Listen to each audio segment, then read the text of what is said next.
Doctor Bhupen হাজৰিকাৰ শতবৰ্ষীয় জন্মদিৱসলৈ মাজত আৰু মাত্ৰ 2টা দিন। দেশৰ মাটিত বিদেশৰ পৰা অহা সুধাকণ্ঠৰ পুত্ৰ বুৱাৰী আৰু নাতি। জন্ম শতবৰ্ষত সুধাকণ্ঠক স্মৰণৰ যি অভিজাত আয়োজন তাকে লৈ অভিভূত ভূপেনদাৰ উত্তৰসূৰীসকল।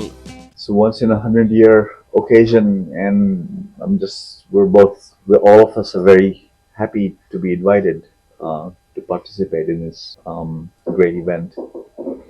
I'm just grateful for the opportunity and very humbled by all the juice and love. It all comes back to the legacy of my grandfather, and to be able to share the celebrations with the people of Assam and the people of India means everything. So thank you again. Shokyo roop loi bahag no ahe koloi 8 September Sudhakantha doctor Bhupen হাজৰিকাৰ উপজাদিন। 1926 চনৰ 8 ছেপ্টেম্বৰত জন্ম হোৱা ভাৰতৰত্ন ভূপেনদাৰ 100তম বৰ্ষৰ আৰম্ভণি। অসম চৰকাৰে বছৰজোৰা কাৰ্যসূচীৰে উদযাপন কৰিবলৈ লৈছে ভূপেন হাজৰিকাৰ জন্ম শতবাৰ্ষিকী।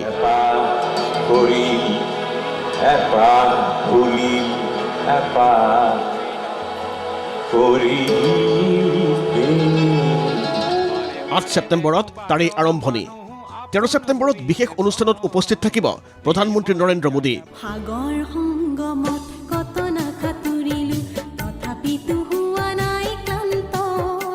আৰু সেই কাৰ্যসূচীত ভাগ লোৱাৰ বাবে অসম চৰকাৰৰ আমন্ত্ৰণ ক্ৰমে সুদূৰ আমেৰিকাৰ পৰা আহিছে পত্নী পুত্ৰসহ সুধাকণ্ঠৰ একমাত্ৰ পুত্ৰ তেজ হাজৰিকা। দিল্লীত উপস্থিত হোৱাৰ পিছতেই শনিবাৰে পৰিয়ালটো মুখামুখি হয় সাংবাদিকৰ। তেজ হাজৰিকাই ক'লে, পিতৃৰ গানবোৰ শুনি শুনি প্ৰতিদিনেই নতুন নতুন দিশ আৱিষ্কাৰ কৰি আহিছে পিতৃৰ বিষয়ে।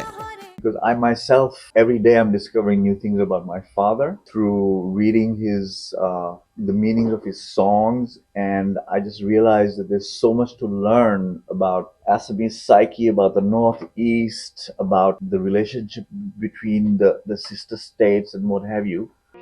তেওঁৰ পুত্ৰই ক'লে, ককাকৰ গীতৰ মাজেৰে আমেৰিকাৰ পৰা অসমীয়া ভাষাৰ লগত সংযোগ গঢ়াৰ কথা। As I'm expanding my own relationship with the Assamese language, I have to listen to all of the other details. আৰু আবেগিক বাকৰুদ্ধ সুধাকণ্ঠৰ আমেৰিকান বুৱাৰী।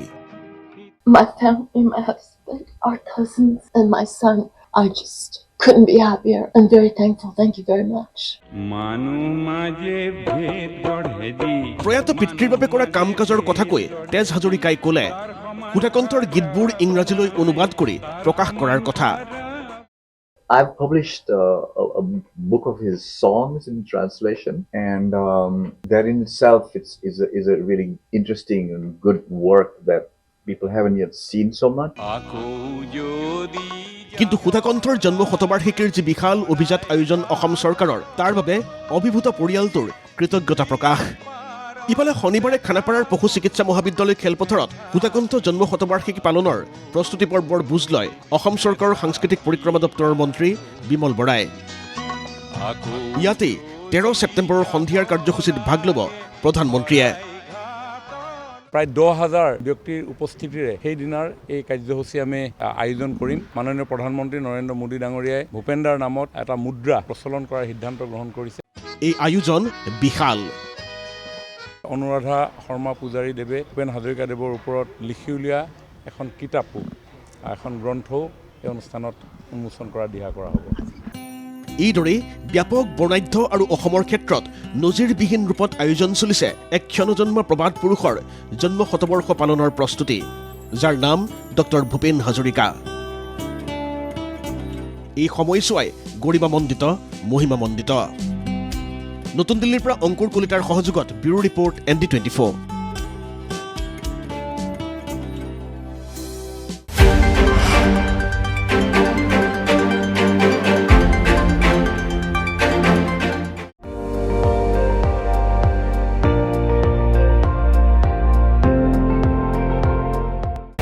আপুনি চাই আছে ND24, সৰ্বশ্ৰেষ্ঠ নহয়, সৰ্বোত্তমৰ দৌৰা।